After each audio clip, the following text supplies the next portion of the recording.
Bien, vamos a dar inicio a la sesión de Historia Socioeconómica de México. Recordemos que ya analizamos 3 de los 4 temas que contiene nuestra primera unidad. Ya estamos por revisar el último tema de la unidad 1 y con esto, bueno, estaríamos finalizando ya la unidad. Lo vamos a ver durante 2 sesiones. El último tema es la creación del IFE y su trascendencia en la democracia con la participación ciudadana. El IFE, que hoy se llama INE desde el año 2014 a la fecha, pero cuando se crea, desde el año 90, se llama IFE. ¿Alguna vez alguien ha escuchado el término IFE? ¿A qué le suena o dónde lo han escuchado? ¿Cómo más fuerte? Para ir por las credenciales del elector, es correcto. De forma errónea, se le ha asociado el nombre IFE antes, hoy INE, últimamente INE. Incluso cuando te dicen requisitos, IFE o INE, credencial IFE o credencial INE. Digo erróneamente porque el nombre correcto de dicha credencial es credencial de elector o credencial para votar.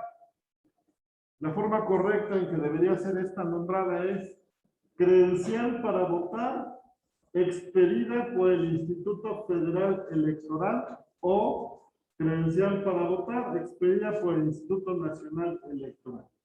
Significado de dichas cifras, pero pues le dicen de forma breve IFE o INE, ¿verdad? Bien, efectivamente, además de ser una de las de las 3 identificaciones oficiales reconocidas a nivel nacional, la credencial, el IFE o el INE, es la credencial que expide o expidió en su momento dicho instituto. Ya se están terminando las IFES porque la duración de estas credenciales para votar es de 10 años. Y si el Instituto Federal Electoral se extinguió en 2014, pues quiere decir que hasta el 2024 tendrán vigencia las últimas IFES o credenciales para votar expedidas por el Instituto Federal Electoral. Y actualmente a ustedes ya les tocará una credencial para votar expedida por el Instituto Nacional Electoral. Bien. ¿Y qué hace el IFE o el INE además de darnos nuestra identificación oficial para entrar al ámbito, muchachos?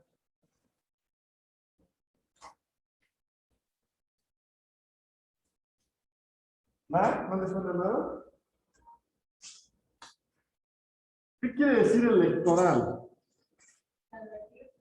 Elegir, correcto. ¿Qué quiere decir credencial para votar? ¿Para qué sirve la credencial además de para entrar al antro y como un medio de identificación?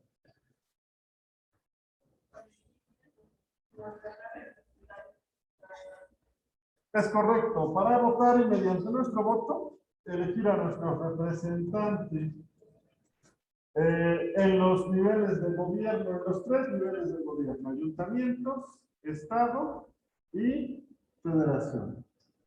No obstante, aunque la credencial es expedida por hoy INE ante IFE, también existen institutos estatales que norman lo mismo que el IFE y el INE a nivel nacional o federal en el estado. Pero la credencial solamente la expide la federación. ¿Sí queda claro? Bien. ¿Qué trascendencia en la democracia y qué tiene que ver con la participación ciudadana el IFE o el INE?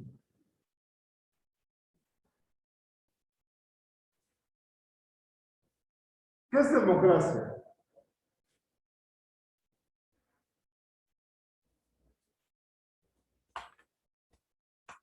¿Jóvenes?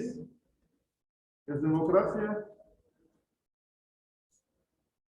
¿O los veo viernes en recuperación a todos? ¿Qué es democracia, chicos? ¿Por qué decimos que hay democracia en México?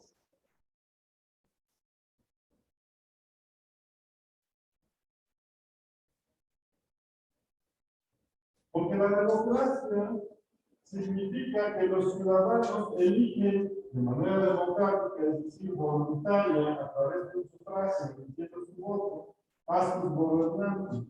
Esto es democracia. No hay imposición, como por ejemplo, donde todavía existen reyes, hay países donde existen reyes todavía, ¿sí o no? Y son elegidos por. Ahí no hay democracia. Bien, hay un linaje real que viene siendo heredado de generación en generación. Por lo tanto, el hijo de la reina va a ser rey, ¿cierto?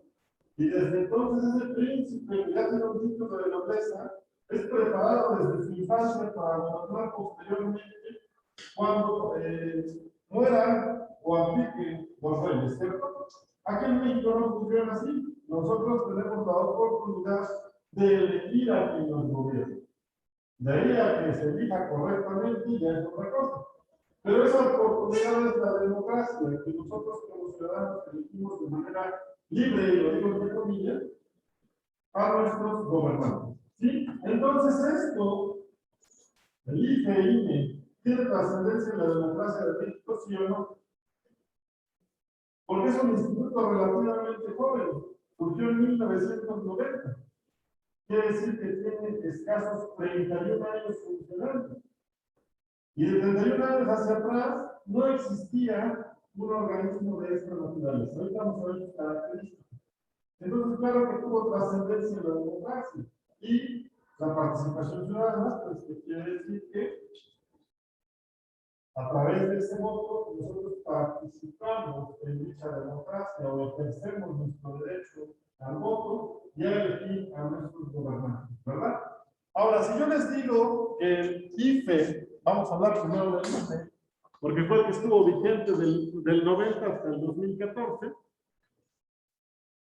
Si yo les digo que el IFE se creó en 1990, ¿ustedes a qué se lo pueden atribuir? ¿Por qué se habrá creado?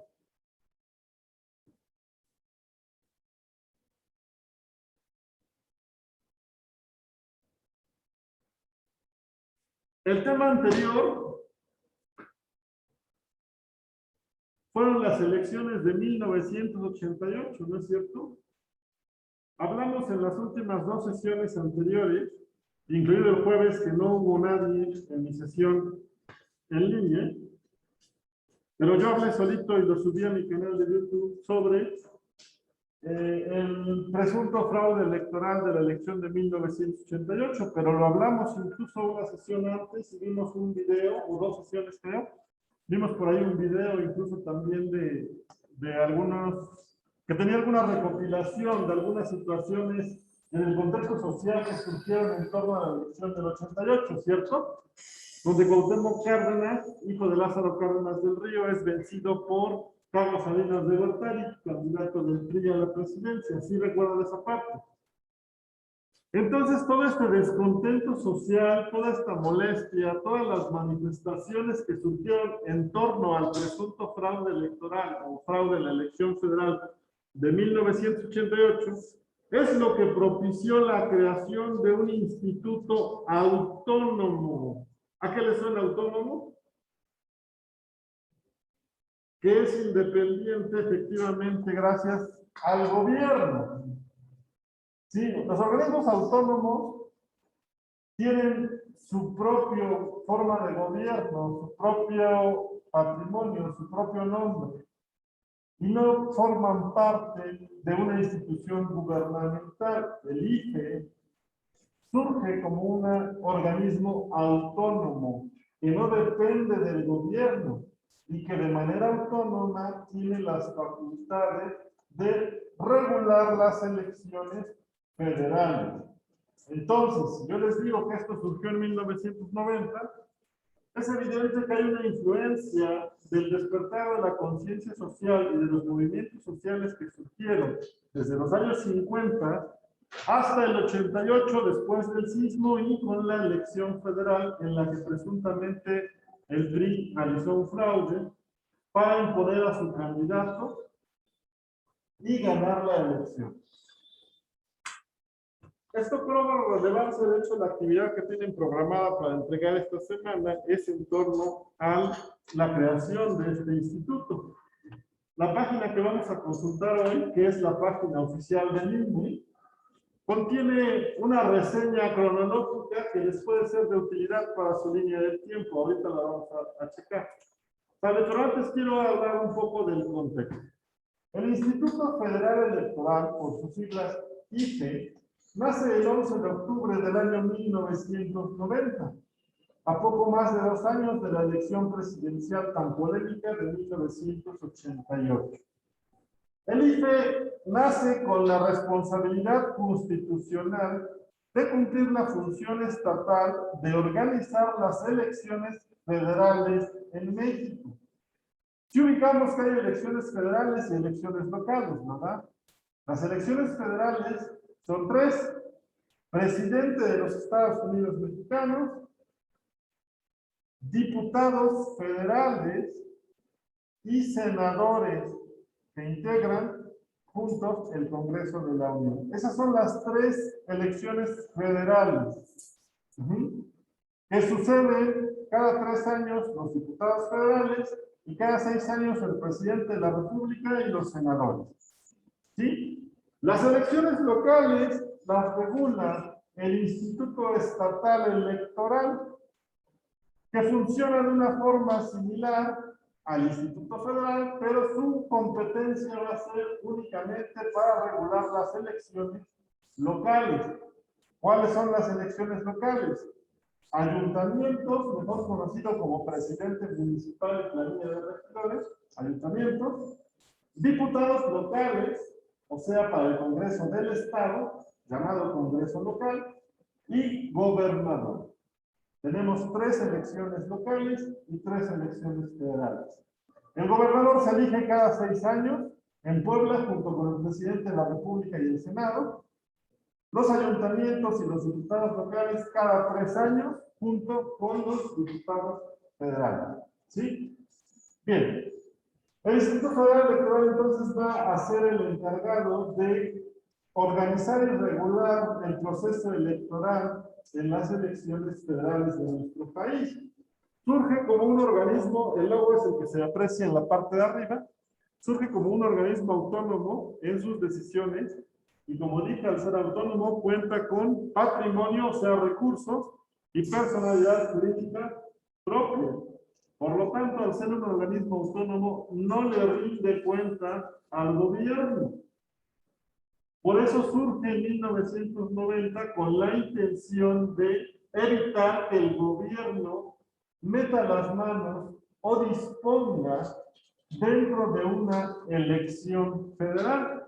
Esa fue la intención de su creación, cuando ya se vislumbraba la caída de lo que el PRI había construido, elección tras elección, al poner al siguiente presidente de la República una y otra vez. ¿Sí? Ya habíamos hablado sobre este contexto. Bien. Nació como un resultado de los conflictos postelectorales del año 1988, que es lo que mencionábamos, y provocaron una serie de reformas en la Constitución política, reformas constitucionales que fueron aprobadas el 4 de abril de 1990 y publicadas en el Diario Oficial de la Federación el 6 de abril de 1990. El IFE, el Instituto Federal Electoral, estuvo vigente o activo desde 1990 hasta el 2014. Ahorita vamos a decir por qué. En el 2014 hubo una reforma propuesta por el entonces presidente Enrique Peña Nieto y se modifica la estructura del Instituto Federal Electoral y cambia incluso de nombre, y en lugar de IFE, a partir del 2014 se llama INE. En lugar de llamarse Instituto Federal Electoral, ahora se llama Instituto Nacional Electoral. Dentro de su vigencia del 90 al 14, tuvo 4 procesos de reforma importantes en su estructura del propio IFE. La primera, 3 años después de su creación en el 93, posteriormente en el 94, después en el 96 y finalmente en el 2007. ¿En qué radican estas estructuras? Originalmente, el Instituto Federal Electoral, como un organismo autónomo, era presidido por el secretario de Gobernación del gobierno en turno, lo cual, por supuesto, hoy lo podemos ver como un absurdo, ¿no? ¿Cómo es que un organismo independiente, autónomo, que no le reporta al gobierno, tenga al frente de él al secretario de Gobernación del presidente de la República en turno? ¿Sí? ¿No les parece algo irrisorio? Entonces, evidentemente el gobierno, de forma indirecta, seguía teniendo injerencia en las decisiones que los colegios electorales y posteriormente el Instituto Federal Electoral tenían en torno a los comicios federales. Entonces, dentro de sus reformas y sus cambios, actualmente el Instituto Nacional Electoral tiene que elegir a sus miembros de la misma forma en que se eligen a los ministros de la Suprema Corte de Justicia de la Nación. Y eso es, previa propuesta, se realiza una votación de la terna o las tres propuestas, y una vez que se vota por la mejor opción, se va eligiendo a sus representantes o a sus miembros de su órgano de gobierno. Todavía no quiero entrar mucho en la estructura, ya que para su actividad de esta semana solo quiero hablar de fechas y situaciones importantes. Como se dijo, creación 1990 con las reformas constitucionales, deja de existir en el 2014 con una nueva reforma constitucional y reformas importantes 93, 94, 96 y 2007. En el 2014, tras la reforma política electoral que impulsó el entonces presidente de México, Enrique Peña Nieto, se acuerda disolver el Instituto Federal Electoral y se crea un nuevo instituto que se encargará de los asuntos electorales a nivel federal, y surge entonces el Instituto Nacional Electoral. El INE entra en funciones o comienza su existencia a partir del 4 de abril del año 2014, por lo cual podemos decir que hasta el 3 de abril del 2014 existió el IFE para dar paso ahora al INE, cuyas funciones y responsabilidades son muy similares, solamente fue una reestructura en cuanto a situaciones administrativas y, por supuesto, cambian el nombre. Bien, les voy a compartir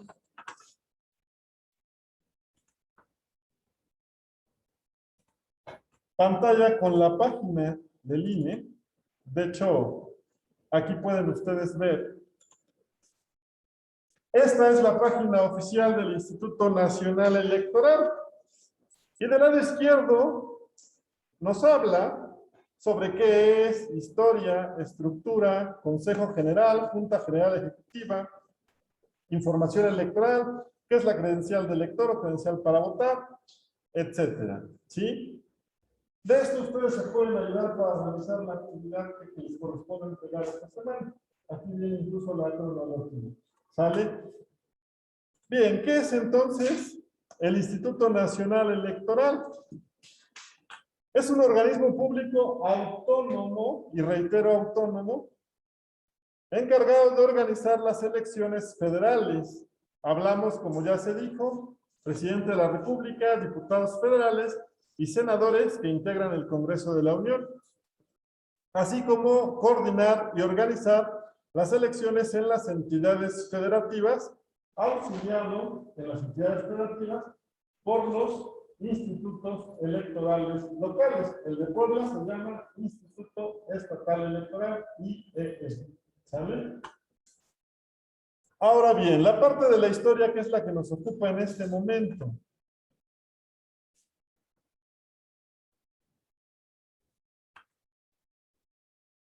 Bien, antes de la creación del Instituto Federal Electoral, ¿cómo se organizaban las elecciones? Y aquí tenemos también una breve reseña al respecto.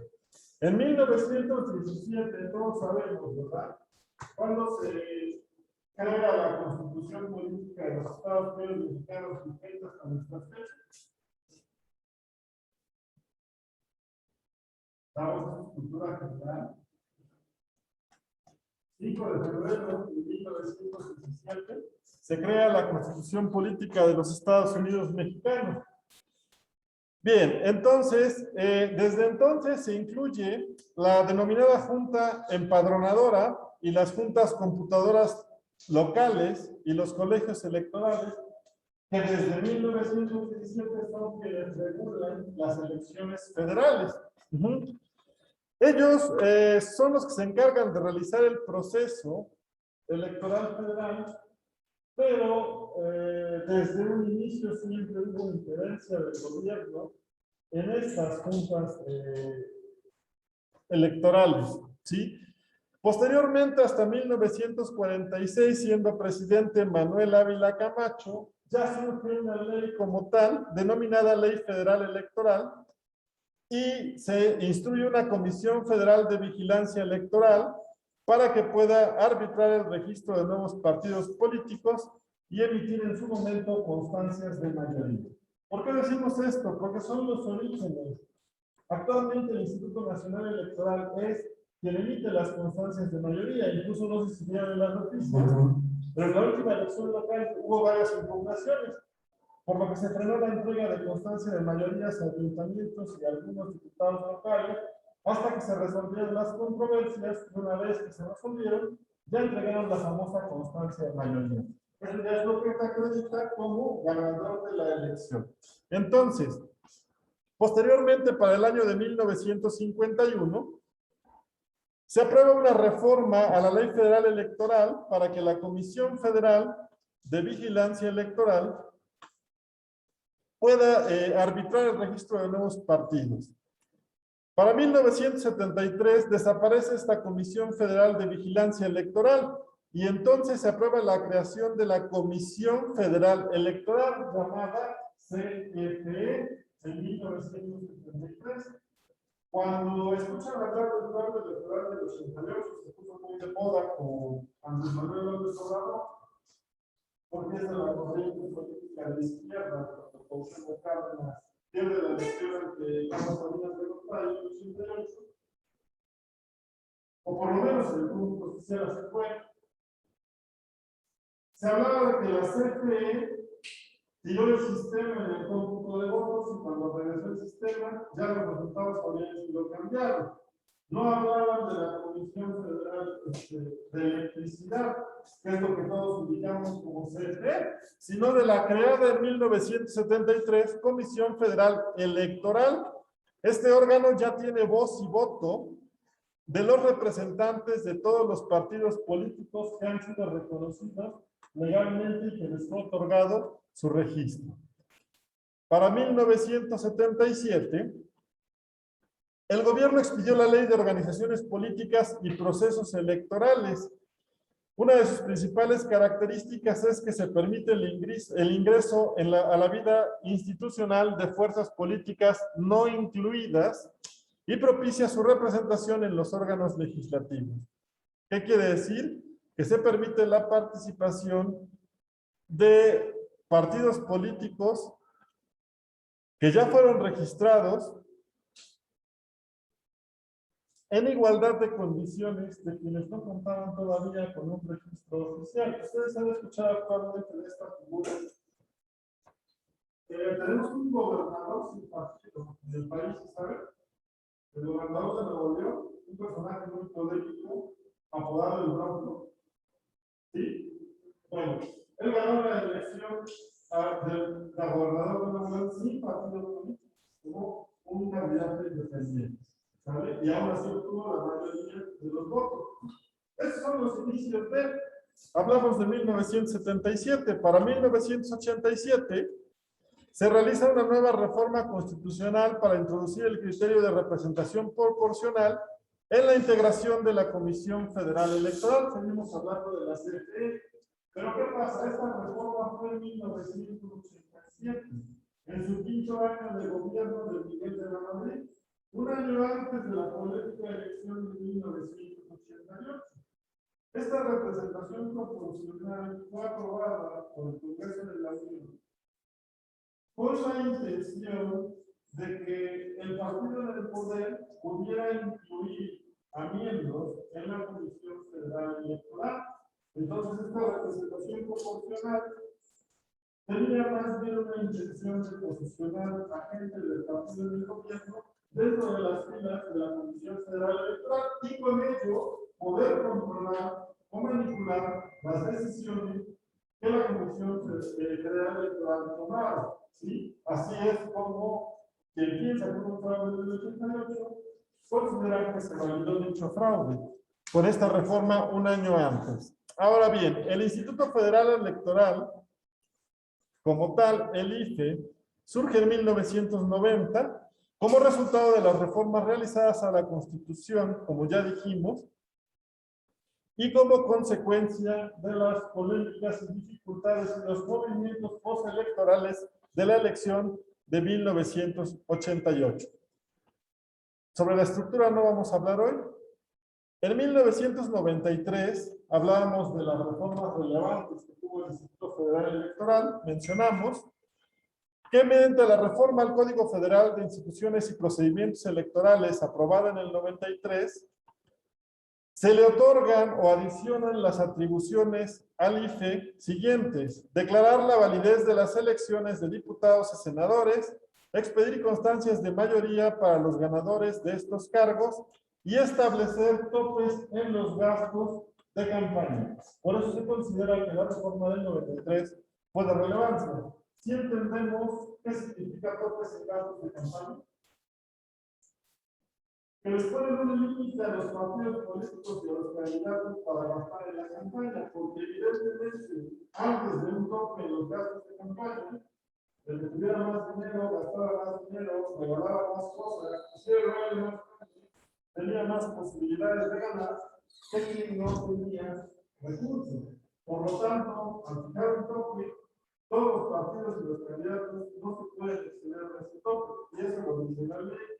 Yo sé que en la práctica hay quienes obtienen de manera gratuita un concepto de la donación, y dicen que va a gastar es una donación.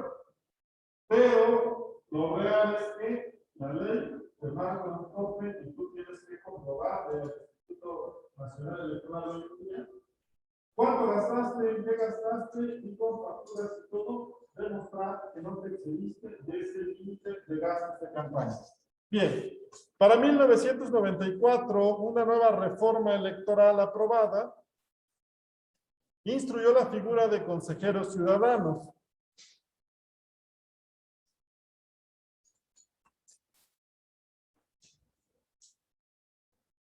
En este año, el Consejo General del IFE quedó organizado de la siguiente forma. Hablamos de un presidente, 6 consejeros ciudadanos, 4 consejeros del Poder Legislativo y representantes de los partidos políticos con registro. Posteriormente, ya hablamos de reformas importantes, hicimos 93, 94, 96. Para el año de 1996, el Congreso realizó nuevamente una reforma electoral que modificó el artículo 41 constitucional. Así como se emite un nuevo Código Federal de Instituciones y Procedimientos Electorales. Entre los aspectos más importantes que la reforma del 96 tuvo son los siguientes 5. Se refuerza la autonomía e independencia del IFE al desligar por completo al Poder Ejecutivo de su integración y se reservó el voto dentro de los órganos de dirección para los consejeros ciudadanos.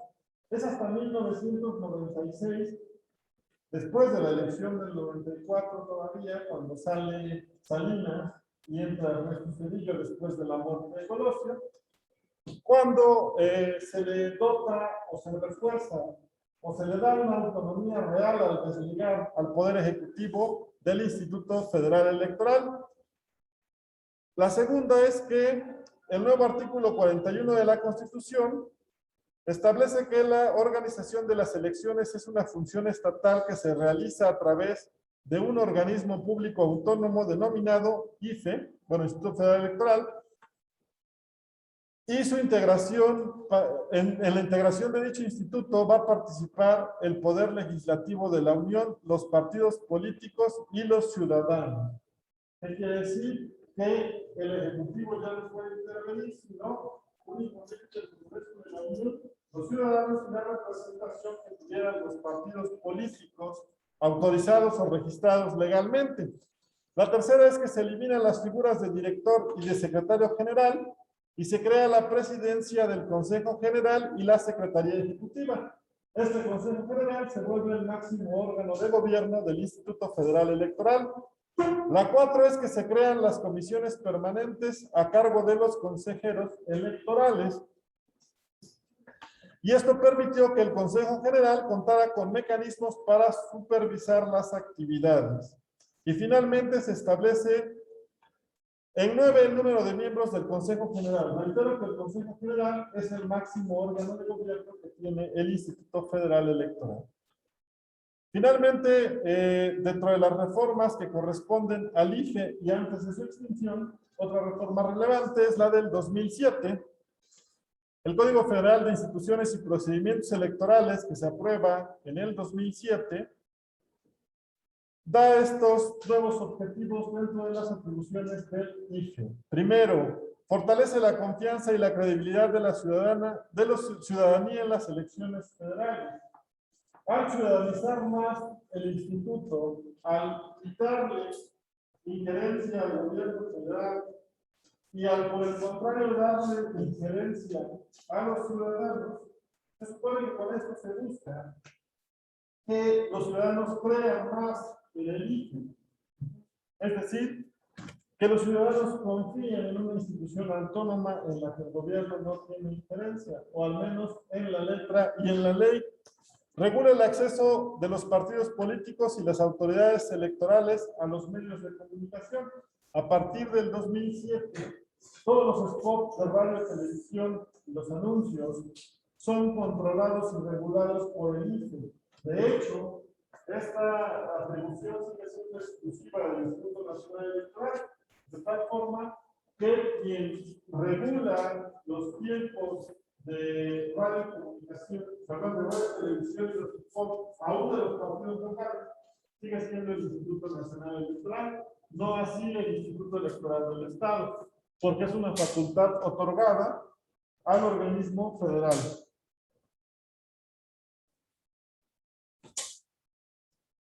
Bien, tiene también como atribución promover la participación ciudadana en las elecciones, y por eso es que vemos tantos comerciales del INE actualmente diciendo pues que vayas a votar, que tienes el derecho, que elijas, etcétera, etcétera. Todos estos spots son encaminados a buscar que la ciudadanía participe en la democracia.